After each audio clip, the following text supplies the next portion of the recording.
दिन पहले की बात है। कानपुर नाम के गांव में श्यामू और लखन नाम के दो दोस्त रहा करते थे। श्यामू बहुत ही मेहनती लड़का था, लेकिन लखन बहुत आलसी था। अरे श्यामू, कैसे हो? मैंने सुना है इस साल तुम्हारी अच्छी फसल हुई है। हाँ रामू काका, इस बार मेरी बहुत अच्छी फसल हुई है। फसल बेचने पर मुझे अच्छा मुनाफा हो जाएगा। बेटा, तुम्हारे खेत में कितनी बोरी फसल हुई है? रामू काका, मेरे पास 3 एकड़ जमीन है, उसमें कुल 80 बोरी फसल हुई है। ठीक है रामू काका, चलो अब मैं चलता हूँ, मुझे आज अनाज बेचने जाना है। ऐसा कहकर श्यामू वहां से चला जाता है। तभी थोड़ी देर बाद लखन भी वहां से जा रहा था। अरे लखन बेटा। बोलो रामू काका, क्या बात है? लखन बेटा, तुम्हारे पास भी 3 एकड़ जमीन है ना? तो तुम्हारे खेत में कितनी बोरी फसल हुई है? हाँ रामू काका, मेरे पास 3 एकड़ जमीन है और मुझे 50 बोरी फसल हुई है। क्या लखन बेटा, तुम्हारे खेत में इतनी कम फसल क्यों हुई है? तुम्हें पता है तुम्हारे दोस्त श्यामू के खेत में 80 बोरी फसल हुई है। क्या कहा? मेरे दोस्त श्यामू के खेत में 80 बोरी फसल हुई है, लेकिन उसने तो मुझे बताया नहीं। ठीक है रामू काका, चलो अब मैं चलता हूँ।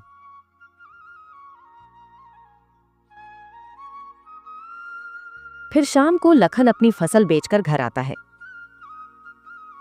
घर पहुंचकर लखन फसल के बारे में सारी बातें अपनी पत्नी को बताता है। मुझे पता है आप श्यामू के जैसे खेत में मेहनत नहीं करते हैं, इसलिए हमें 30 बोरी का नुकसान हुआ है। अरे तो वनिता, इसमें मेरी भी क्या गलती है? मुझसे जितना होता है मैं वह सब कर लेता हूँ। अब इससे ज्यादा मैं क्या करूँ? तुम अपनी जमीन बेच दो और श्यामू के पास वाली जमीन खरीद लो और श्यामू से कहो कि हम दोनों पूरे 6 एकड़ जमीन पर साथ मिलकर काम करेंगे और जो भी मुनाफा होगा दोनों बराबर बांट लेंगे। हाँ, तुम बराबर बोल रही हो। मैं कल ही जाकर श्यामू से बात करूंगा और मुझे पता है श्यामू मेरी बात को टालेगा नहीं। फिर अगले दिन सुबह होते ही लखन अपने दोस्त श्यामू के घर जाता है। अरे श्यामू, कैसे हो तुम? लखन भाई, मैं ठीक हूँ। तुम बताओ, सुबह सुबह यहाँ कैसे आना हुआ? श्यामू, मैं सोच रहा था हम दोनों अच्छे दोस्त हैं तो मेरी जमीन बेचकर तुम्हारे पास वाली जमीन खरीद लेता हूँ और उस खेती में हम दोनों मिलकर मेहनत करेंगे। हाँ लखन भाई, खरीद लो, मुझे भी एक अच्छा साथी मिल जाएगा और दोनों मिलकर बहुत मेहनत करेंगे और अच्छी फसल उगाएंगे। फिर हम दोनों को अच्छा मुनाफा भी हो जाएगा। चलो हम जमींदार के यहाँ चलकर जमीन को खरीदने की बात करते हैं। फिर दोनों जमींदार के पास चले जाते हैं। जमींदार जी, श्यामू के पास वाली आपकी जमीन को मुझे खरीदना है। हाँ खरीद लो, मुझे कोई दिक्कत नहीं है, लेकिन जमीन खरीदने के लिए पैसे लाए हो ना? दरअसल जमींदार जी, बात ऐसी है, मैं मेरी वाली 3 एकड़ जमीन बेचना चाहता हूँ और तुम्हारी 3 एकड़ जमीन खरीदना चाहता हूँ। देखो लखन, मुझे मेरी जमीन के बदले तुम्हारी 3 एकड़ जमीन और 10,000 रुपए चाहिए। लेकिन जमींदार जी, मेरी जमीन भी 3 एकड़ है और आपकी जमीन भी 3 एकड़ है, तो फिर आप मुझे 10,000 रुपए क्यों मांग रहे हो? देखो लखन, जमीन की कीमत समय के हिसाब से होती है।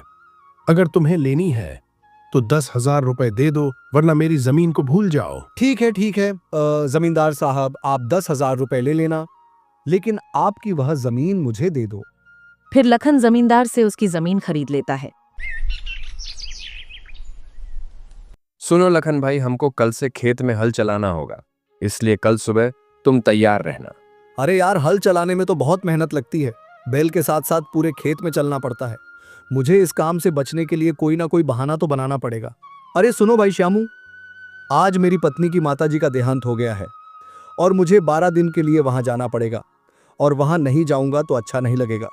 हाँ लखन भाई, ये बात तो सही है, वह तुम्हारी माँ समान है, तुम वहां चले जाना, तुम्हारे हिस्से का काम भी मैं कर लूंगा, तुम बेफिक्र होकर चले जाओ। मुझे तो ऐसा लग रहा था तुम इस बात के लिए बिल्कुल नहीं मानोगे। तुम सच में मेरे बहुत अच्छे दोस्त हो। मैं जल्द ही वापस आकर तुम्हारे साथ खेत में बहुत मेहनत करूंगा। फिर दूसरे दिन लखन अपने पत्नी के साथ ससुराल चला जाता है और इस बात से श्यामू बहुत परेशान हो जाता है। सुनो जी, आज तुम बहुत परेशान लग रहे हो, क्या बात है? अरे कुछ नहीं, लखन उसके पत्नी के साथ उसके ससुराल गया है और खेत में बहुत काम पड़ा है। अरे तो आप परेशान मत होइए, वह जब तक नहीं आते तब तक मैं आपके साथ खेत में काम करूंगी। फिर अगले दिन श्यामू और उसकी पत्नी दोनों मिलकर खेत में हल चलाने का काम शुरू करते हैं। फिर कुछ दिन बीतने के बाद श्यामू लखन के घर जाता है। सुनो लखन भाई, बारिश के दिन चालू हो गए और थोड़ी थोड़ी बारिश भी आने लगी है, तो मैं सोच रहा था हम दोनों बारिश के पानी को जाने के लिए रास्ता बना देते हैं। अगर हम रास्ता बना देंगे तो अपने खेत में बारिश का पानी एक जगह जमा नहीं होगा। अरे लेकिन श्यामू, मुझे आज बहुत जरूरी काम है। अरे क्या हो गया लखन भाई, अब इस बार ऐसा कौन सा जरूरी काम आ गया? अरे हाँ, मैं तुम्हें बताना तो भूल ही गया। मुझे तुम्हारे भाभी को लेकर शहर में डॉक्टर के यहाँ जाना है। तुम्हारे भाभी की 2 दिन से तबीयत खराब है। ठीक है लखन भाई, तुम चले जाना, मैं यहाँ का सारा कामकाज देख लूंगा। फिर श्यामू खेत में पानी जाने के लिए रास्ता बनाने का काम शुरू करता है। सुनो जी, मुझे ऐसा लगता है जब अपने खेतों में कोई काम नहीं होता तो आपका दोस्त लखन घर पर ही रहता है, और जैसे ही खेत में कोई काम होता है तो वो कोई ना कोई बहाना बनाकर शहर चला जाता है। मुझे तो ऐसा ही लग रहा है। अरे ये तुम क्या बोल रही हो? ऐसा बोलकर तुम मेरे और लखन के बीच झगड़ा करवाना चाहती हो क्या? वह मेरा बचपन का दोस्त है, वह मुझे कभी धोखा नहीं दे सकता। आपको मेरी बातों पर बिल्कुल भी भरोसा नहीं है ना? तो देख लेना, कुछ ही दिनों में आपको सच का पता चल ही जाएगा। लखन भाई चलो, आज हमें फसल की कटाई करनी है, क्योंकि आज शाम को ही मुझे मेरे रिश्तेदार के शादी में जाना है। हाँ श्यामू, चलो हम फसल को काट कर बोरी में भर देते हैं। फिर वह दोनों खेत में चले जाते हैं। पूरी फसल को काटकर बोरियों में भर देते हैं। अरे लखन भाई, हमने सारी फसल काटकर बोरियों में तो भर ली है और अब शाम भी होने लगी है, तो मैं रिश्तेदार की शादी में जाने के लिए निकल रहा हूँ।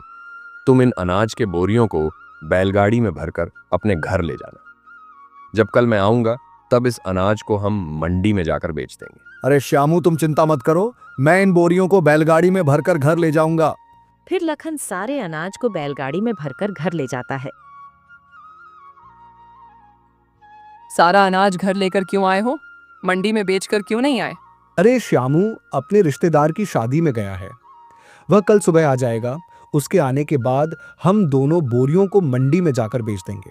चलो ये अच्छा हुआ, तुम सारी अनाज की बोरी अपने घर ले आए। मेरे पास एक तरकीब है। बताओ बताओ, क्या तरकीब है? देखिए, आपका दोस्त कल सुबह तक नहीं आएगा और इतने में हम सारी बोरियों को घर के पीछे वाले कमरे में रख दे तो सारी फसल का मुनाफा अपना ही हो जाएगा। हाँ, यह बात तो तुम बिल्कुल सही कह रही हो, लेकिन हम श्यामू को क्या बोलेंगे? सारी फसल कहाँ गई? अरे इस बात की आप चिंता मत करो, कल तुम्हारा दोस्त जब फसल लेने आएगा तो बोल देना सारी बोरियों को घर के बाहर ही रखी थी और पता नहीं यहाँ से कौन चुरा कर ले गया। फिर रात होने पर दोनों पति पत्नी सारी बोरियों को पीछे वाले कमरे में छुपा देते हैं। फिर अगले दिन श्यामू लखन के घर आता है। अरे लखन भाई चलो, आज सारी बोरियों को हम मंडी में जाकर बेच आते हैं। हाँ हाँ चलो श्यामू भाई चलो। फिर वह दोनों घर के बाहर आते हैं। अरे मैंने तो अनाज की सारी बोरियां तो यहीं पर रखी थी, कहाँ गई बोरियां? अरे लखन भाई, तुम ये क्या बोल रहे हो? कहाँ गई सारी बोरियां? कल शाम को घर के बाहर रखी थी। मैंने सोचा था यहीं से सारी बोरियों को उठाकर हम मंडी में ले जाएंगे, लेकिन अब क्या करें, अपनी सारी बोरियां तो चोरी हो गई। लखन भाई, तुमने ये क्या किया? पूरे 6 महीने की मेहनत को तुमने चोरों के हाथ में सौंप दिया। मुझे तुमसे ये उम्मीद नहीं थी। अरे श्यामू, ये तुम क्या बोल रहे हो? तुम तो ऐसे बोल रहे हो जैसे कि उस फसल में तुम्हारे अकेले का हिस्सा था और मैंने चोरों को जानबूझकर वह फसल हाथ में दे दी हो। उस फसल में मेरा भी तो हिस्सा था, नुकसान मेरा भी तो हुआ है। हाँ, ये बात भी बिल्कुल सही है, चोर हम दोनों का भी नुकसान करके गए हैं। ऐसा कहकर श्यामू वहां से चला जाता है और घर जाकर चुपचाप बैठ जाता है। क्या हुआ जी, आप इतने उदास क्यों नजर आ रहे हो? क्या बताऊं मैं तुम्हें? फिर श्यामू अपनी पत्नी को सारी बात बता देता है। अरे तो कोई बात नहीं, आप चिंता मत कीजिए, अभी भी हमारे पास काफी समय है। तब तक आप अपने घर के बाहर वाले आंगन में सब्जियां उगाकर उन्हें बेचने का काम चालू कर दो। हाँ, तुम ये बात बिल्कुल सही कह रही हो। अब ऐसे ही बैठने से कौन सा मुझे पैसा मिलेगा? फिर रामू सब्जियां लगाने के लिए अपने घर के आंगन में खुदाई करने लगता है। तभी खुदाई करते करते उसे एक घड़ा दिखाई देता है। अरे ये तो सोने से भरा हुआ घड़ा है, ये तो मेरा अच्छा नसीब है।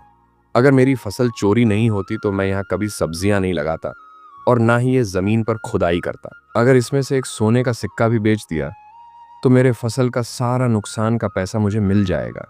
फिर रामू अंदर जाकर सारी बात अपनी पत्नी को बता देता है। यह सब भगवान की ही कृपा है, क्योंकि आप बहुत मेहनती इंसान हो और मेहनत का फल हमेशा ही मिलता है।